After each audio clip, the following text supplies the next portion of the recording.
கடந்த நாட்கள்ல சென்னையில இருந்து ஒரு சகோதரன் எனக்கு அடிச்சாரு.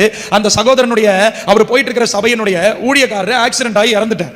இறந்த பிறகு அவருடைய மகன் வந்தோடனே அந்த சபையிலே ஒரு சகோதரி எழும்பிச்சான். எழும்பி என்ன சொல்லுதான், செத்து போன அந்த ஊழியக்காரருடைய ரத்தம் நமக்காக பரிந்து பேசுதான். என் பரிசுத்த வேதாகமோ ஒருத்தருடைய ரத்தம் மட்டும்தான் பரிந்து பேசுனது. அவர் யாருன்னு தெரியுமா? சொல்லுங்க, சத்தமா சொல்லுங்க. ஏசப்பா ரத்தம் மட்டும்தான் உங்களுக்காக எனக்காக பரிந்து பேசுனது.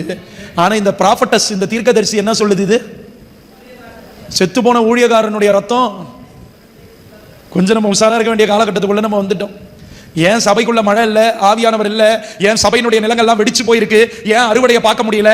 எவ்வளவுதான் ஓடி ஓடி டிராக்ஸ் கொடுத்தாலும், எவ்வளவுதான் உருண்டு உருண்டு சுவிசேஷம் சொன்னாலும் ஏன் சபைக்குள்ள விளைச்சலை காக்க முடியலனா, இப்படிப்பட்ட கள்ள தீர்க்கதரிசிகள் சபைகளுக்குள்ள ஊடுருவி பக்தி விருத்திக்கு அல்லாத தங்களுடைய ஆதாயத்துக்காக ஆத்துமாக்களை பட்சிக்கிற கர்ஜிக்கிற சிங்கங்கள் போல திரிகிறவர்கள் உள்ள பெருகி இருக்கிறனால தான் இன்னைக்கு சபைகள் பாழாய் கொண்டிருக்கிறது. எதை வச்சு இனங்காணுவோம்? இந்த தீர்க்க தரிசன புத்தகத்தின் வார்த்தைகள் உங்களுக்குள்ள எனக்குள்ள இருந்தா தானே அவங்க சொல்லுகிற தீர்க்க தரிசனம் சரியா தப்பான்னு தெரியும்.